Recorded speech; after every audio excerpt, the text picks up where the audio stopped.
Hi, today I'll be doing a summarization of Chapter 7 from Now Discovering Your Strengths. This chapter is on building a strengths-based organization. So there's two components of this chapter. It's about the full story, about how to lead the strengths evolution at your work, and the practical guide. So the full story about the strengths evolution is at the beginning of this book, we talked about how only 20% of employees could answer the strongly agree box for if they're doing what they want to do, if they have the opportunity to do what they do best every day at work. Only 20% were able to answer that. So this chapter, we kind of have to dig deeper and know why only 20% answer that, because the 20% are accurate but incomplete. So some organizations have already begun the strengths evolution. The 75th percentile on our database is 33%, which means that in these organizations, a third of employees strongly agree that they are using their strengths every day. The 90th percentile is at a whopping 45% of employees saying strongly agree. And when you examine the database still closer, you discover even more impressive examples of strengths-based workplaces. So they say that the challenges associated with building an entire organization around the strengths of each employee appear almost incoherent. Try a bit of this, do a little bit of that, but dwell on them for a moment. You may soon realize that all these challenges cohere around two core assumptions about people. These core assumptions are each person's talents are enduring and unique.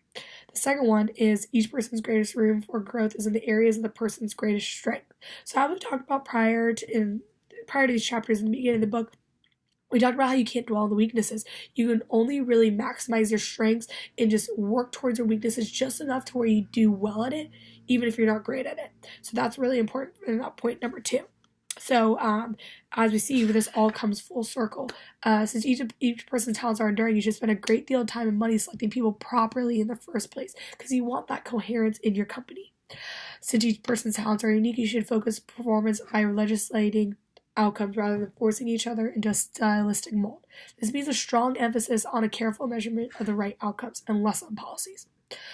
Since the greatest room for each person's growth is in the areas of his greatest strengths, you should focus your training time and money on educating him about his strengths and figuring out ways to build on these strengths, not on his weaknesses. So just what I said a few seconds ago. You can't dwell on the weaknesses. That will only make your employee more self-conscious, more worried, make his strengths actually not perform as well.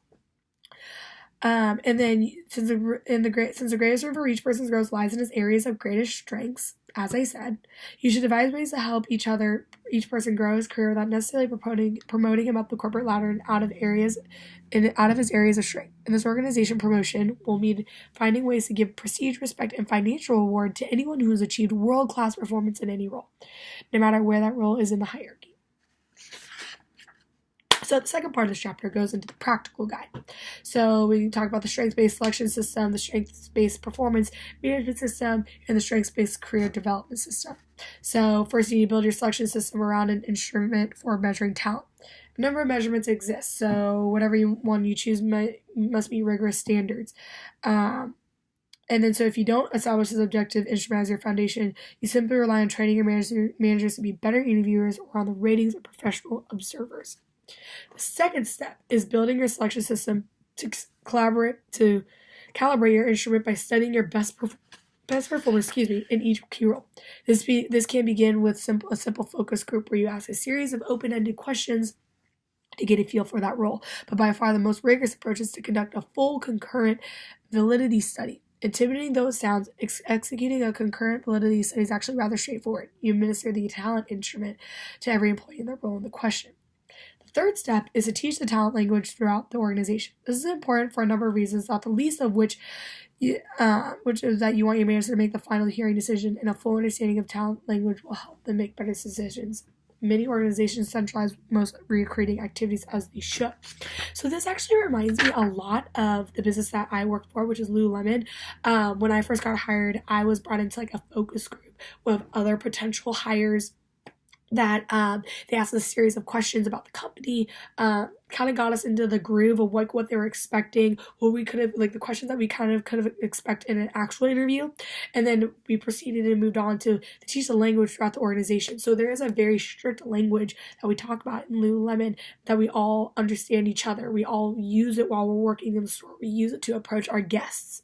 Most retail stores use the word customers. We say guests. That's a very strict language that Lululemon learns, and I feel like Lululemon has done a really good job of taking what we have learned in this book and what we've learned in the other book and in the class in general, and that's why their company is so successful.